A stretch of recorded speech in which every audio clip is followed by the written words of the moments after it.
안녕하십니까. 행복한 안식일입니다. 오늘은 1월 9일 2021년 새해 들어서 두 번째 맞이하는 안식일입니다. 해 뜨는 시간은 6시 47분이고요. 해 지는 시간은 4시 43분입니다. 지난 한 주일 동안도 평안하셨습니까? 아직도 코로나 바이러스로 인해서 많은 사람들이 고통 중에 있고 저희들 역시 건강관리에 신경 많이 써야 할 것 같습니다. 2021년은 신축년입니다. 신축년은 흰색을 의미하는 신과 소를 의미하는 축으로 흰 소띠의 해입니다. 소를 생각하면 우직함과 성실함, 또 힘, 참을성, 근면성 등을 떠오르게 됩니다. 그리고 급하지 않고 여유가 넘치는 편안함을 느끼게 됩니다. 소는 아주 먼 옛날부터 우리들 삶 가운데 빠질 수 없는 매우 가까운 동물이라 이거랑 소랑 관련된 그런 속담들도 많이 있습니다. 그중 하나를 소개해 드리겠습니다. 소는 하품밖에 버릴 것이 없다. 이게 무슨 뜻인지 아십니까? 소는 머리부터 발끝까지 꼬리까지 다 버릴 것이 하나도 없다는 그런 얘기입니다. 예로부터 우리 선조들은 소를 통해서 농사도 짓고 또 달구지를 달고 짐을 또 운반하게 됐고요. 또 사람들에게 우유도 제공하고 정말 많은 것들을 제공해주는 그런 소입니다. 그래서 버릴 것 하나도 없는 소라고 했고요. 단지 버릴 것이 있다 그러면 소가 이렇게 하품하는 것밖에 없다는 그런 이야기입니다. 그래서 이 사람들은 다재다능하고 못하는 것이 없는 사람을 빗대어 이렇게 뜻하기도 합니다. 올해 소띠해를 맞이해서 소처럼 많은 사람들에게 유익이 되는 그런 삶을 사는 여러분들 되시기 바랍니다. 오늘 교과 제목은요. 지도력의 위기라는 제목으로 공부를 하겠습니다. 오늘 새해 들어서 첫 교과 공부를 저희들이 진행하는데요. 오늘 나와주신 분들을 소개해 드리겠습니다. 정원신 집사님 나와주셨습니다. 네, 안녕하세요. 새해 건강하세요. 네, 이신혁 집사님 나와주셨습니다. 예, 안녕하십니까. 네, 감사합니다. 황우일 장로님. 네, 복 많이 받으세요. 네, 홍성진 장로님 나와주셨습니다. 네, 안녕하세요. 네, 감사합니다. 오늘도 저희들이 교과 조의를 같이 진행하도록 하겠습니다. 먼저 교과책 첫 페이지에 나오는 TMR 실천해보세요를 보겠습니다. 아픈 이웃이나 동료를 위해 음식을 만들어 주세요. 두 번째는 끼어드는 차량에 기꺼이 양보해 주세요. 그리고 세 번째는 이웃을 위해 골목에 쌓인 낙엽이나 눈을 치우세요. 네, 우리들이 뭐 쉽게 할 수 있는 일들인 것 같습니다. 교과 시작하기 전에 기도드리고 시작하겠습니다. 하늘에 계신 아버지, 올 2021년도 새해를 맞이해서 또 저희들 교과 공부를 함께 진행하겠습니다. 이번 기회는 이사야서에 대해서 공부를 하겠습니다. 저희들을 깨우쳐 주셔서 주님의 말씀들을 잘 깨닫게 하여 주시옵소서. 이 교과 공부 진행하는 동안 주님께서 함께 줄 것을 믿고 감사드리며 예수님 이름으로 기도합니다. 아멘. 아멘. 네, 먼저 기억절을 정우신 집사님 좀 읽어주세요. 네, 오늘의 기억절입니다. 이사야 6장 1절 말씀인데요. 우시야 왕이 죽던 해에 내가 본즉 주께서 높이 들린 보좌에 앉으셨는데 그의 옷자락은 성전에 가득하였고. 네, 감사합니다. 오늘 교과 공부를 통해서 지상의 지도자들이 흔들릴 때 하나님이 우리의 유일하고 영원하신 왕임을 인정하고 완전하신 하나님 앞에서 우리의 죄성과 무가치함을 깨닫게 되시기 바랍니다. 그리고 어두운 세상에 기별을 전할 자를 찾으시는 하나님의 음성에 반응하며 우리의 삶을 하나님께 드리는 아름다운 삶을 살아가는 성도님들 되시기 바랍니다. 첫째 날 제목은요, 죽은 왕과 영원한 왕이라는 제목인데요. 여기 나오는 그 우시야 왕에 대한 이야기인데 어떤 일이 있었는지 황호열 장로님께서 말씀해 주시기 바랍니다. 안녕하세요. 이번 기 교과는 그 이사야서에 대해서 공부를 하게 됐는데요.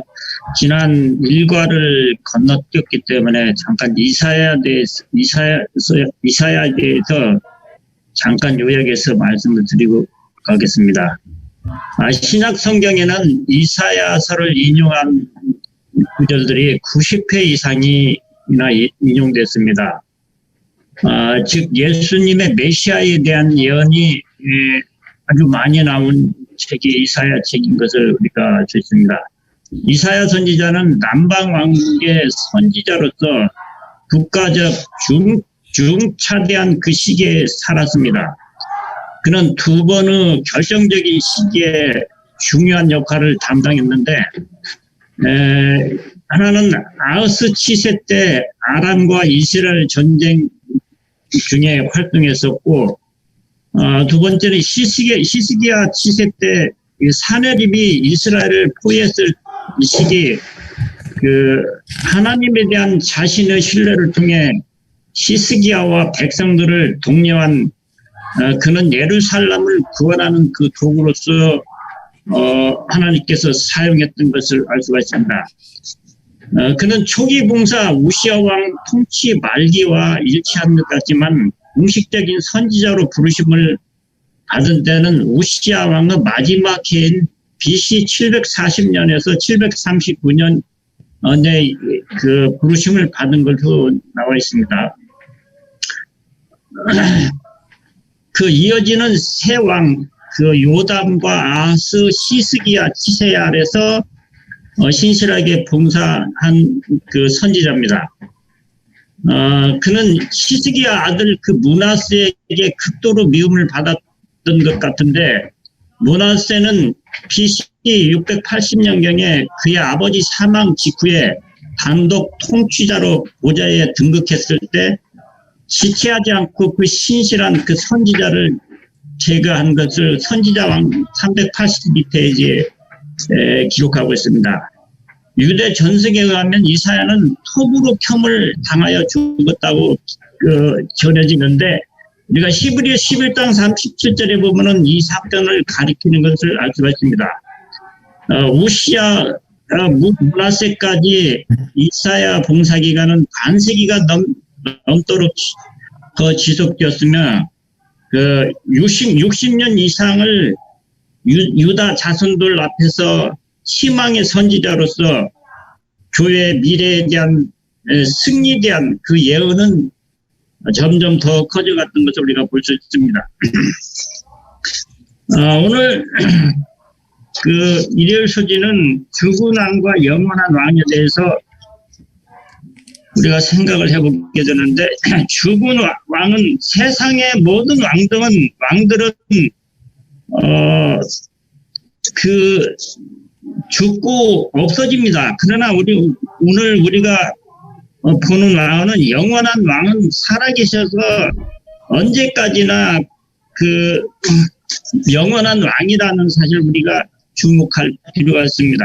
그러면 우시야 왕의 행적에 대해서 잠깐 제가 살펴봅니다.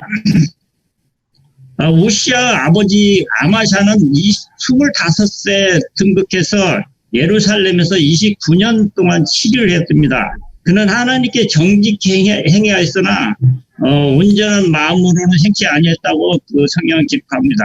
그 다음에 아마샤 부친이 죽고 우시야 나이 16세에 아마샤를 대신하여 왕이 오르는데 그 열왕기에서는 그 우시야를 아샤라라고도 칭합니다.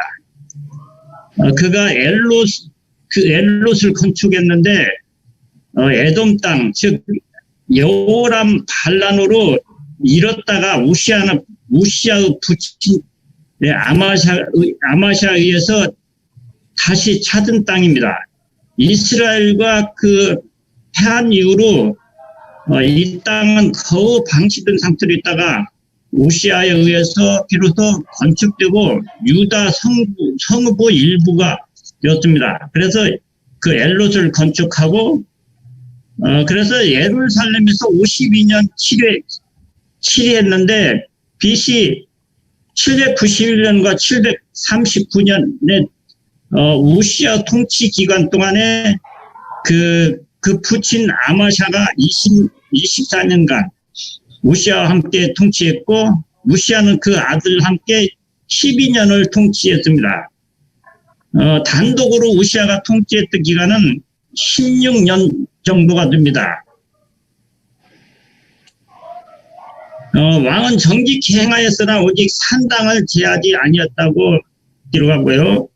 백성이 오히려 그 산당에서 제사를 드리고 분향했고 역대기 기자는 우시아의 실수들을 후반에 기록하여 둠으로써 우시아가 전반적으로 선한 왕이었음을 강조하는 듯 그 기록하고 있습니다. 그다음에 여호람 때 유다를 침공하여 예루살렘을 약탈하여 있었던 블레셋과 아라비아 사람들을 옮기기 위해서 출정하였고 이 전쟁에서 블레셋 주요 성읍 즉 가드와 아분의 아스돗을 함락시켰습니다. 아스돗 블레셋 여러 지역을 새롭게 성을 건축했다는 것은 블레셋을 완전히 정복했다는 것을 가르칩니다. 그래서 여기 보면 하나님의 도우사 블레셋 사람과 그루발에 거한 아라비아 사람과 마온 사람을 치게 했다고 말하는데 이곳은 바울의 신전이 있던 곳입니다. 더군다나 그 암몬 사람이 그 우시아 왕에게 조공을 바쳐서 그 이름이 애국 변방까지에 퍼짐으로 우시아 왕의 세력이 영향력이 확대되는 것을 볼 수가 있습니다. 우시아가 나라를 더욱 그 견고하기 위해서 성체와 벽과 망대를 세우고 예루살렘을 더욱 유세화시켰습니다. 그 성 모퉁이물, 골짜기문, 성국 모서리 그 거친 땅에 망대를 세워서 유다 광야 목초지를 지키기에 세운 것으로 추측되는데 우시아 왕은 그 국가 주요 소두원인 가축과 그 유목민들이 강탈로부터 지키기 위해서 망대들 이곳저곳에 세우고 전시의 피난처로도 요기하게 사용됐던 것을 알 수가 있습니다. 근데 물 웅덩이를 많이 탔고 사람과 동물들을 위해서 인공적으로 만든 물 저장 탱크도 많이 만들었던 걸로 전해집니다. 그래 평야와 평지의 유축을 많이 기르고 여러 산과 밭의 농사를 크게 장려함으로써 강력한 중농 정책을 그 신시한 왕으로서 다윗가게 왕들 중에서는 그 찾아올 수 있는 그런 농사의 심혈을 기울인 왕으로 볼 수가 있습니다. 우시아는 또 싸우는 군사 서기관 여이엘 영장 마이야와 그 조상 수요대로 왕의 장관 하나야의 수요에 속하여 때를 지어 그 싸움을 하는 군사들이 됐는데 족장의 총수가 2,600명 모두 큰 용사라고 기록됩니다. 그 수하에는 군대가 30만 7,500명이 그 군대가 있었고 그 방패와 창, 투구, 갑옷, 활, 물맷돌 그다음에 예루살렘에서 공장으로 기계를 창작했는데 뭐 오늘날의 투석기 같은 그런 무기를 성망대라든가 그런 데 배치해서 전쟁을 대비했던 걸 볼 수가 있습니다. 이렇게 이제 저가 강성하여 마음이 교만해져 악을 행하여 여호와께 그 범죄를 하게 되는데 그는 교만하여 군사적 경제적 권력을 얻게 되면서 그 악을 행하는데, 그는 권력을 과시하기 위해서 종교까지 자신의 권력에 종합시키려고 했던 것입니다. 그 향단에, 그 성전에 저기 제사장만 들어가야 하는 장소인데, 이 왕은 그런 교만심에 그 성전에 들어가서 분향하러 들어가는데, 그 분향하려고 들어간 이유는 그 왕직과 제사장직을 겸하려는 그 의도일 것이라고 말합니다. 그 애굽이나 근동의 왕들은 왕직과 제사장직을 겸하고 있었기 때문에 우시야가 보기에도 그것이 중앙 집권을 강화하고 나라를 확보하는 데 유리하다고 생각되었을 것입니다. 그래서 우시야는 두 집권을 겸함으로써 하나님이 세우신 나라를 이방 나라와 같이 만들려고 하는 그런 우를 범합니다. 그다음에 다윗과 솔로몬 같은 대왕이 되려는 야욕이 또 있었기 때문에 그런 그 두 왕들처럼 제사장 직분까지 행함으로 스스로 위대한 왕이 되고자 했던 교만을 조장했던 것입니다. 그다음에 다윗 왕과 솔로몬 왕은 자신들에게 맡겨진 특별한 사역에 즉 성전 봉사, 봉헌기도, 제사장 반차 제정, 희생 제사 등 일들을 행했을 뿐 분향이나 지성소 출입과 같은 것 제사장들의 구유 업무를 침해하지는 않았습니다. 이때 이제 여러분들이 교과에 나온 것처럼 이제 성전에 들어가서 분향을 할 때 아샤라 제사장이 용맹한다 80명을 데리고 들어가서 그 분향하는 왕을 막을 때 그 왕이 화를 내면 그 이마에 문둥이 발생하고 이제 거기서 쫓겨납니다.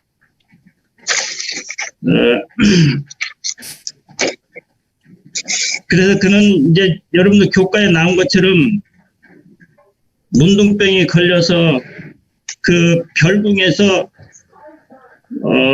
살다가 결국은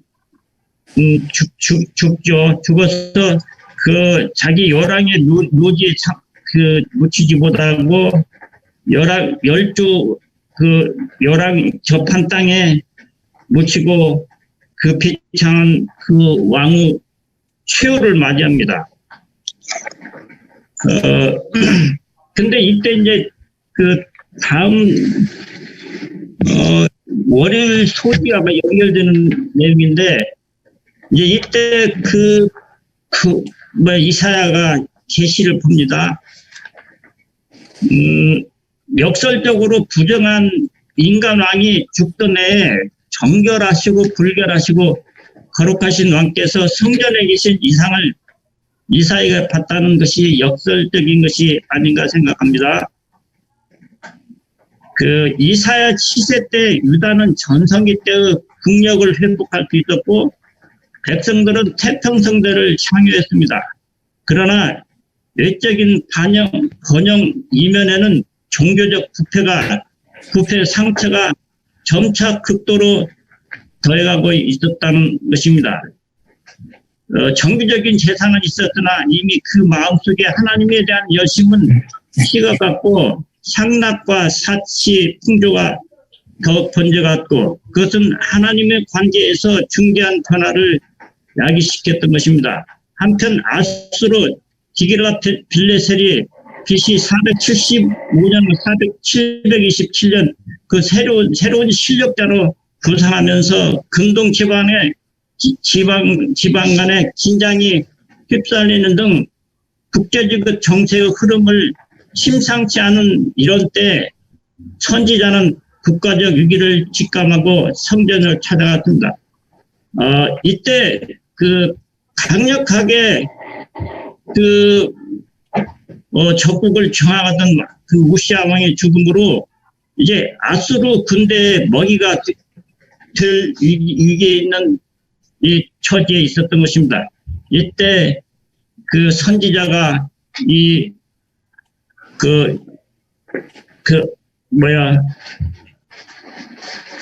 대신을 통해서 그 사명을 받는 것을 다음 부진작 그 교과를 이어가겠습니다. 여기서 제가 교훈적으로 말씀드릴 것은 우시야 왕은 거룩함에 손을 뻗쳤고 부정함이 드러나고 이사야는 천사들의 정결한 입술로 찬양한 그 모습을 보며 충격을 받아 입술이 부정한 사람을 인정하고 연약함을 인정했을 때 그런 정결함을 받았습니다. 그런데 우시야 왕은 부정함을 받아 비참하게 되고 이사야는 겸손함으로 자신의 부정함을 인정했을 때 정결함을 받았다는 사실을 말씀드리고 싶습니다. 예, 감사합니다. 네, 감사합니다. 우시야 왕은 참 처음에는 통치도 잘하고 성공적인 그런 왕으로 있었는데요. 마지막 부분에는 그런 비극적인 그런 왕으로 기억되게 됐습니다. 교과책에 보니까 아무 문제가 없고 모든 일이 형통해 보일 때 조심해야 한다고 했습니다. 치료봉사책에도 보니까 영적 생에 가장 위험한 것은 번영이라고 했습니다. 둘째 날 제목은 거룩하다는 제목인데요. 이 거룩하신 여호와에 대하여 이신혁 집사님께서 설명해 주시겠습니다. 예, 고맙습니다. 예, 저희들이 그 사정상 지난주 참 중요한 제1과를 토론하지 못했기에 오늘 삼육대학교 남대구 교수님의 그 생생한 강의를 바탕 삼아서 간단히나마 이 책의 역사적 배경을 잠시 둘러보자 합니다. 그 2700년 전쯤 저 먼 중동 지방에서 한 진지하고 엄숙하고 또 비극적인 묵시가 어떤 젊은 유태인에게 내려 그는 선지자 안수를 받고 반세기 이상 공적 활동을 펼친 이 대선지자 이사야의 이야기입니다. 그의 한 인생 그리고 그의 정치적, 사회적, 종교적 활동 그리고 그가 내려받은 묵시 그 내용들 그것들을 촘촘히 엮어 써내려간 그의 종교 문학의 대작품입니다. 거기엔 하나님의 엄숙하고도 애처로운 목소리가 방금 녹음한 어머님의 말씀처럼 목소리처럼 생생히 들려옵니다. 그의 책은 사무엘 상하만치 생동력이 있고 진지하고 그래서 지금 이 코로나 시대에 미국에 사는 한국인이 읽어도 진지하게 읽혀집니다. 근데 이 이사야 이 책은 특이하게 제6장부터 시작합니다. 그리고 모든 역사적 기록이 그러하듯이 그는 시간표를 정확히 기록합니다. 마치 한국 역사책에 예를 들어서 조선 왕조 암흑의 임진년 때에 이렇게 시작하죠. 이사야는 기록하기를 우시야 왕이 죽던 해에 내가 본즉 이라며 자기의 선지자로 부름받던 정확한 시절을 언급합니다. 그러면 2700년 중동 이사야가 살고 있던 그 시절 그 사회에선 무슨 사건들이 벌어지고 있었습니까? 그 당시 대제국 이집트와 또 다른 대제국 아시리아 그러니까 오늘의 이란이죠. 그 두 나라가 서로 힘을 겨루며 팽창하고 있었답니다.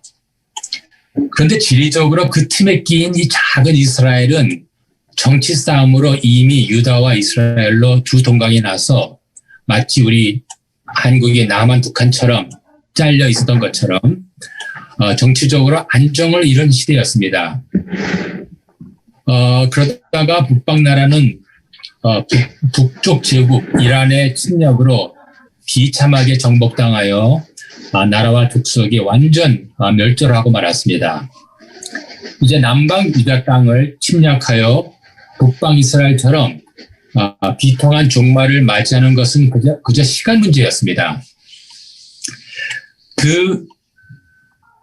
그 시대의 중동 역사는 마치 중국의 삼국지처럼 진지하게 느껴집니다. 그런데 이 나라가 이미 위태로운 상태에 있는데 설상가상으로 왕이 죽어버렸어요.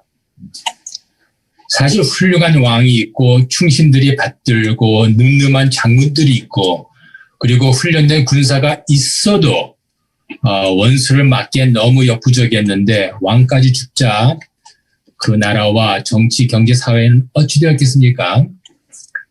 그런 위기 시절 하나님이 등장하십니다. 한 젊은 유태인의 두뇌로 그리고 계시를 통해.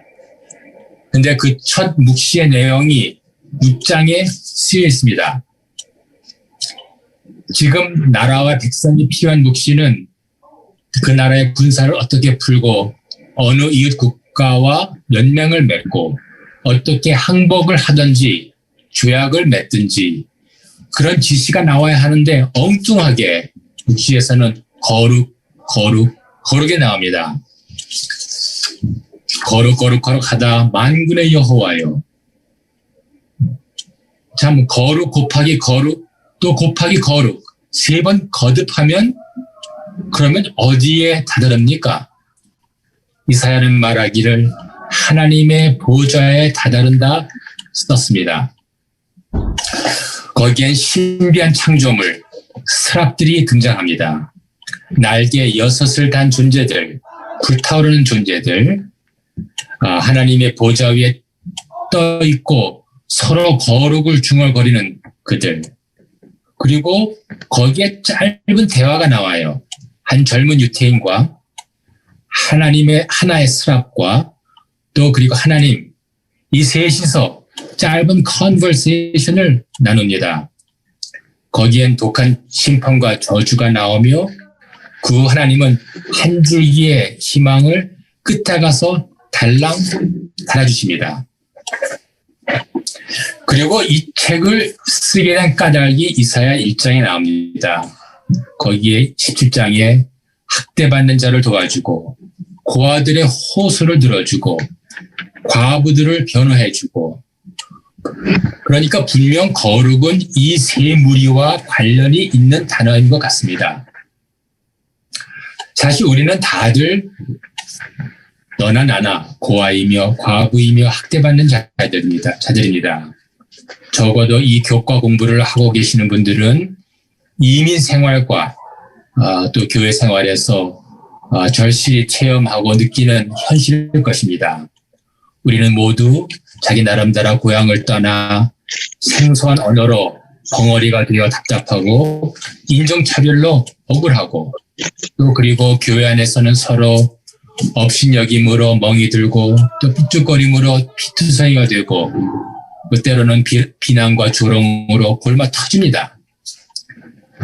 이러한 까닭으로 유대 나라가 멸망을 결국 당하겠다고 이사야는 예언합니다. 그리고 이러한 처량한 무리를 하나님께서 잊지 아니하신다는 것을 기록합니다. 이 묵직한 책 그리고 그 진지한 내용 2700년 전에 어떤 작은 나라가 맞은 그 위기 그리고 다가올 멸망, 저주 그리고 회복 거기엔 울려 퍼지는 하나님의 호소와 탄식과 그리고 또 위로가 들립니다.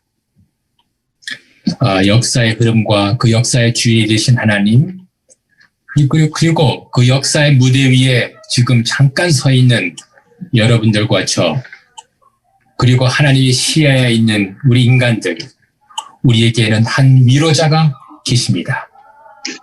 아직도 이 우주라는 성전에는 하나님의 보좌가 있고 또 하나님의 스랍들이 6 날개를 달고 거룩하다고 이르며 뜨겁게 핀 숯불로 우리의 입과 마음을 태워 정결케 할 수 있습니다. 앞으로 한 100일 동안 이사야를 같이 읽고 읊어봅시다. 예, 고맙습니다. 네, 감사합니다. 감사합니다. 저는 그 한국말이 참 좋다라는 생각을 갑자기 했는데요. 한국말은 이렇게 어르신들한테 쓰는 말이 따로 있잖아요. 이렇게 존경하는 높임말을 예, 예. 쓰잖아요. 이 거룩하다는 말은 하나님 앞에 붙어야지만 참 어울리는 것 같아요. 그렇죠. 네, 아무데나 쓸 수 없는 그런 말인 것 같습니다. 이 거룩하신 하나님을 여러분들 삶에 항상 이렇게 품고 계시기를 바라겠습니다. 셋째 날 제목은요, 새로운 인격체라는 제목인데요. 홍성신 장로님 말씀해 주시기 바랍니다. 네. 안녕하세요. 2021년 제1기 2과 지도력의 위기란 주제에 화요일 소집 새로운 인격체에 대하여 공부하겠습니다. 앞에 이사야에 대해서 잘 말씀해 주셨는데, 이사야가 그렇게 하기 위해서는 이사야가 새로운 인격체로 탄생했기 때문에 그게 가능했다고 생각합니다. 새로 탄생한 인격체로 이사야가 모든 앞에서 얘기한 모든 그런 일들을 했다고 생각합니다.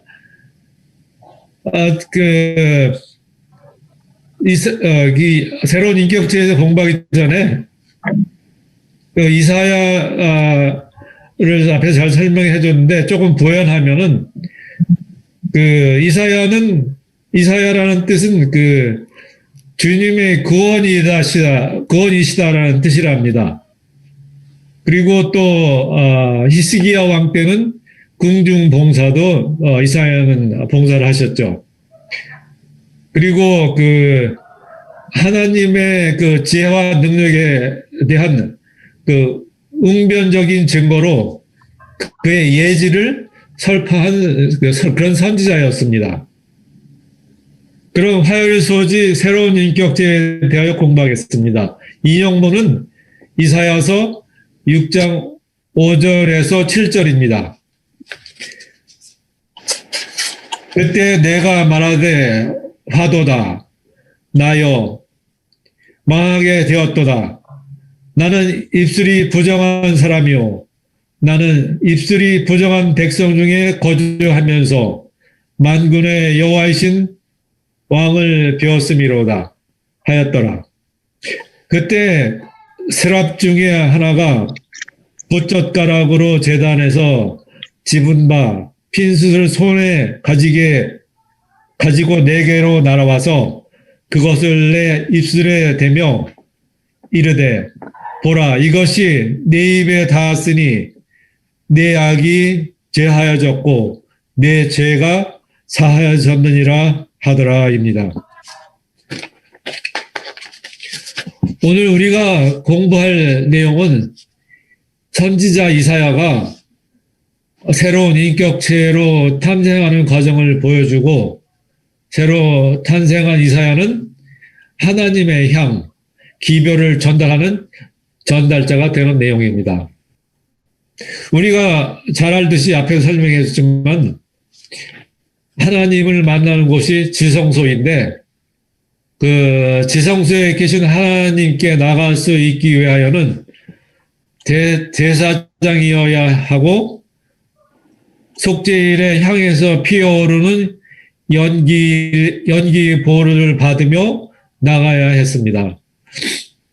그런데 이사야는 제사장도 아니었고 타오르는 향불로 연기도 없었으나 하나님을 배웠습니다. 성수의 규례를 어기고 하나님을 배웠기에 규례를 어기며 하나님을 본 사람은 죽기 때문에 이사야는 그 순간 죽겠구나 느끼고 이사야는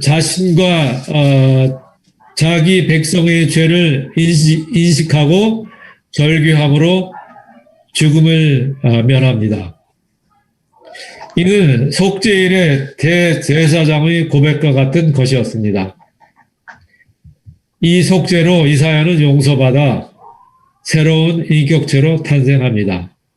그래서 선지자 역할을 하죠.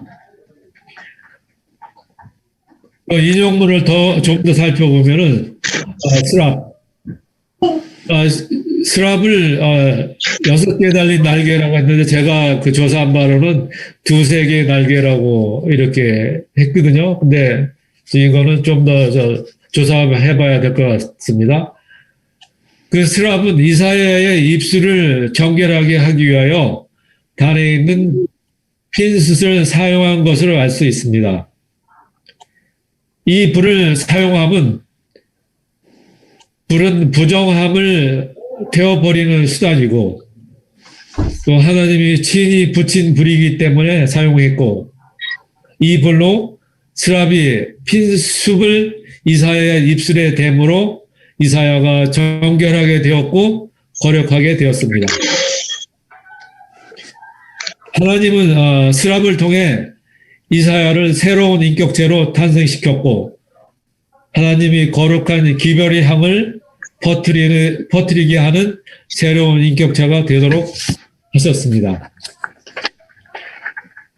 다시 정리해보면 그 이사야는 하나님을 지성소의 규례대로 보지 않았기 때문에 죽임을 당해야 하는 상황인데 자신과 자기 백성의 죄를 회개함으로 하나님이 친히 붙인 불로 입술이 정결하게 되어 죽음을 면하고 새로운 인격체로 탄생하여 하나님의 거룩한 기별의 향을 전하는 선지자가 되었습니다.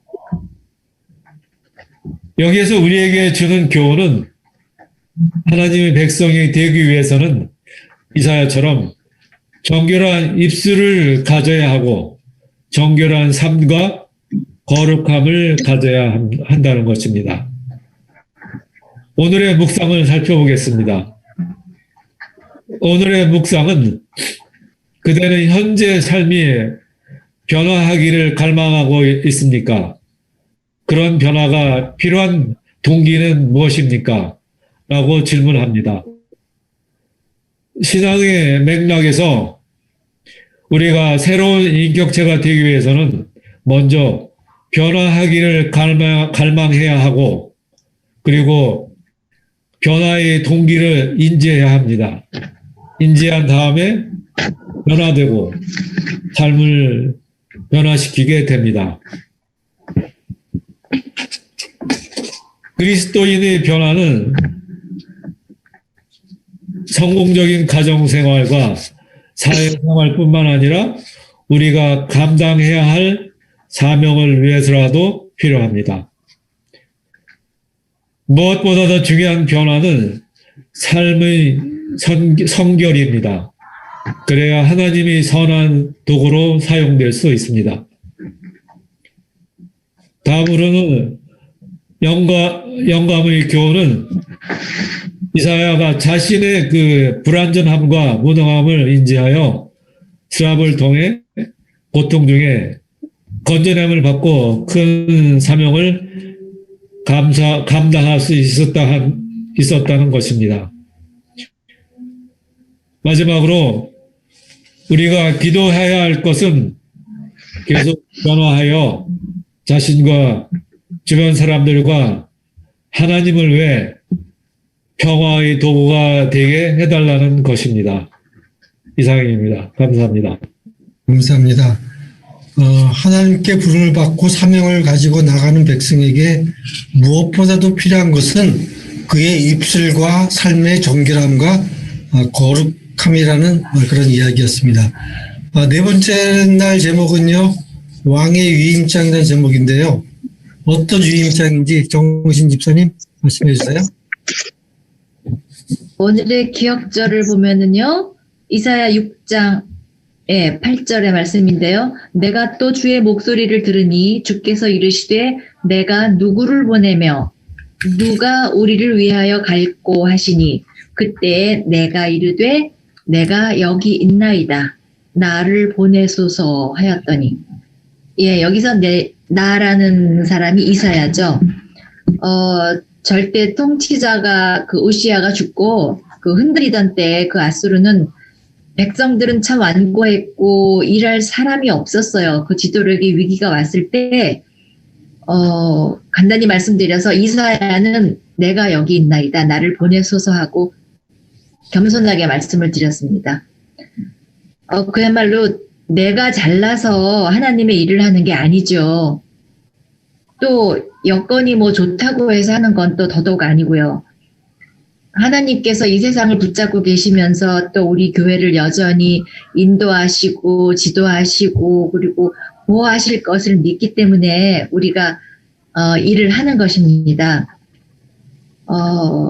그래서 이사야는 자기가 뭐 완벽한 사람도 아니었지만 누구를 보낼고 하는 질문에 내가 여기 있나이다. 나를 보내소서. 자기의 부족함을 돌아보지 않고 보좌에 있는 하나님을 보고 하나님께서 인도하시고 도와주실 것을 믿고 나간 것입니다. 그야말로 우리의 삶을 볼 때 훌륭하지 못한 여건에 그리고 또 자신의 부족한 면에 눌리지 말고 세상을 통치하시는 하나님을 바라보면서 그야말로 나를 보내소서 내가 여기 있나이다 라고 말하는 그러한 우리 모든 일꾼이 되어야겠습니다. 나의 상황이나 자신의 부족을 바라보지 않고 응답하시는 주님을 바라보시는 우리 모두가 되어야겠고요. 그야말로 요즘에 그 코로나가 세상을 잡고 흔드는 것이 아닙니다. 위기의 순간에 지도력이 흔들린다고 너무 괴로워하시지 마시고 보좌에 앉으신 하나님을 바라보고 용기 100배 내서 앞으로 전진하는 저와 우리 성도님들 되셨으면 하는 간절한 소망입니다. 네, 감사합니다. 만약에 한 나라의 대통령이 여러분들에게 어떤 일을 대신해달라고 위임장을 줬다 그러면 아마 대단히 자부심을 가지실 겁니다. 그런데 이 만왕의 왕이신 우주의 왕이신 하나님께서는 저희들 모두에게 위임장을 주셨습니다. 이 하나님 나라의 이별을 전하라는 위임장을 주신 거예요. 그러니까 저희들이 얼마나 자부심을 가져야겠습니까? 자부심 가지시고 만왕의 왕이신 하나님의 일을 대신해 나가시기 바라겠습니다. 다섯째 날 제목은요. 제목이 섬뜩한 호소라고 했는데요. 섬뜩합니다.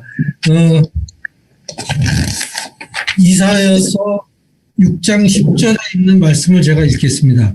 이 백성의 마음을 둔하게 하며 그들의 귀가 막히고 그들의 눈이 감기게 하라.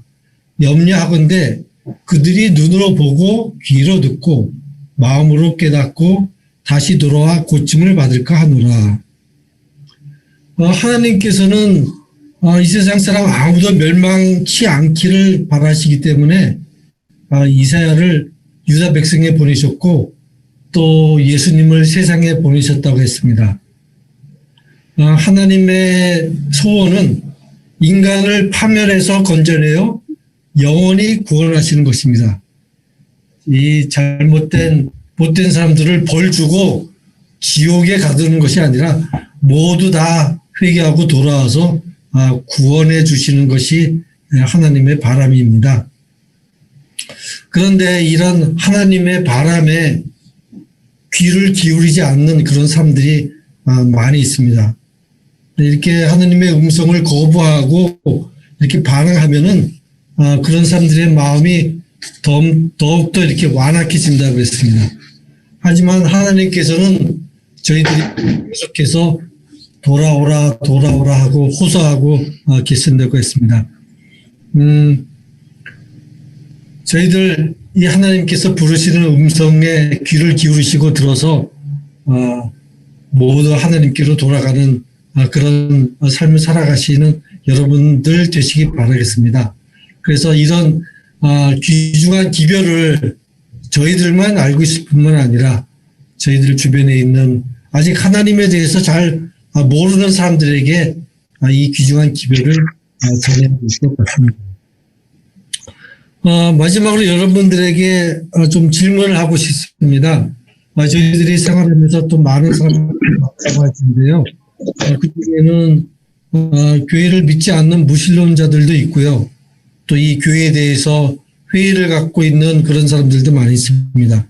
만약에 그런 사람들이 여러분들께 하나님께서 정말 살아계시냐, 또 하나님께서 정말 이 세상을 통치하고 계시냐, 뭐 그 증거가 뭐냐 하고 물으신다면 여러분들은 어떻게 대답을 하시겠습니까?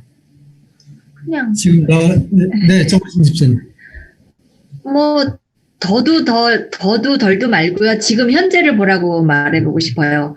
그야말로 코로나 바이러스로 이렇게 세상이 혼돈 속에 빠져 있는데 전 세계가 그야말로 지구는 더 이상 놔두면 이제는 더 이상 버틸 수 없는 데까지 왔고 다 오염되고 뭐 다 망가져 가고 있기 때문에 그야말로 이 온 세계를 지휘하시는 하나님의 그 시간에 맞게 지금 흘러가고 있는 것이라는 것.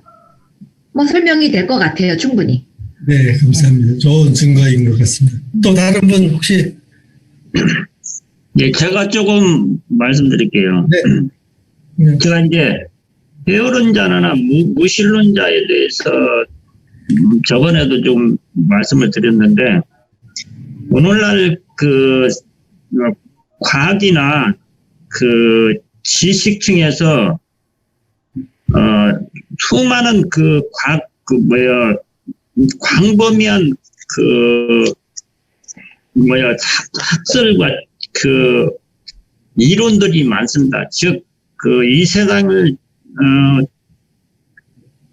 이 세상이 어떻게 우주가 어떻게 탄생했고 태양이 어떻게 탄생했고 지구가 어떻게 태양했고 그것을 과학자들은 연구를 하는데 뭐 소위 지금의 그 블랙홀이라든가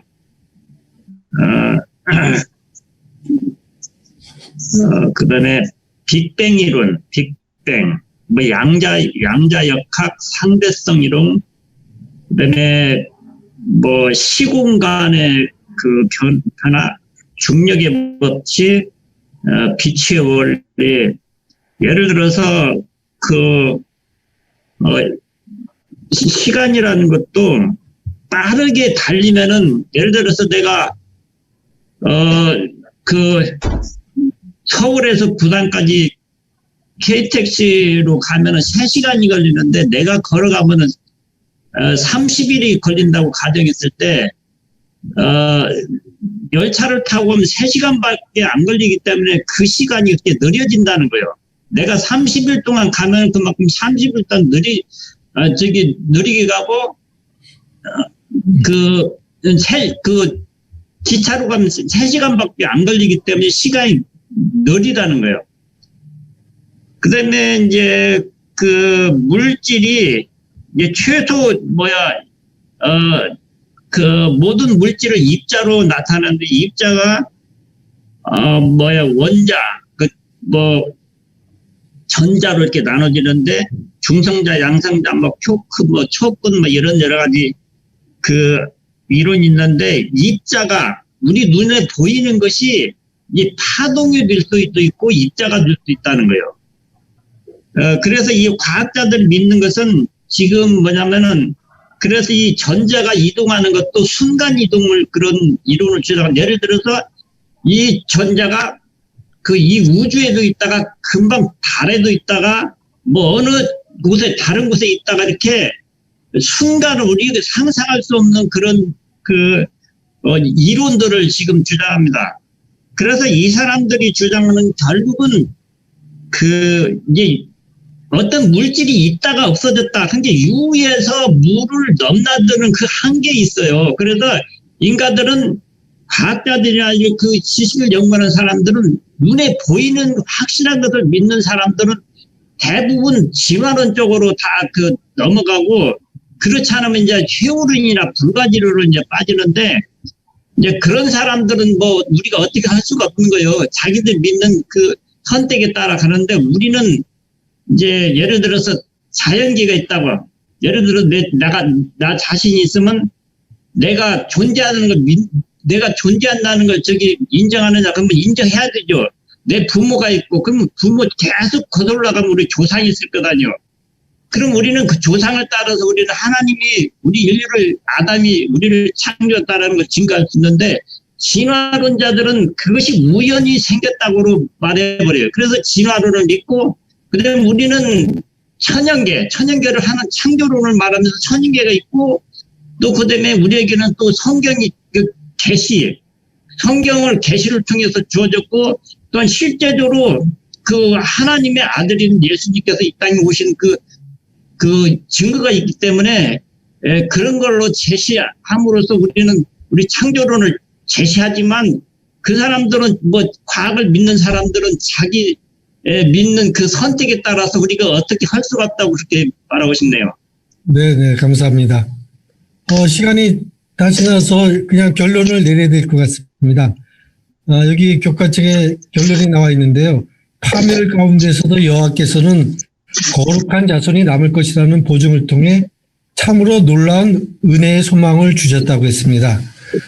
우리 주변의 모든 것이 소망이 없어 보일 때 하나님께서는 이 세상을 주관하고 계신다는 사실을 굳게 믿으시기 바랍니다. 지금 요즘 세상이 코로나 바이러스로 인해서 정말 암담하고 참 우울하고 그런 세상이지만, 그래도 끝까지 하나님께서는 우리들을 보호하시고 또 지켜주신다는 사실을 믿고 지내는 여러분들 되시기 바라겠습니다. 돌아오는 한 주일 동안도 여러분들 건강하시고요. 또 모두 행복한 일주일 보내시기 바라겠습니다. 감사합니다. 안녕히 계십시오. 감사합니다. 수고하셨습니다. 감사합니다. 감사합니다. 네, 복 많이 받으세요.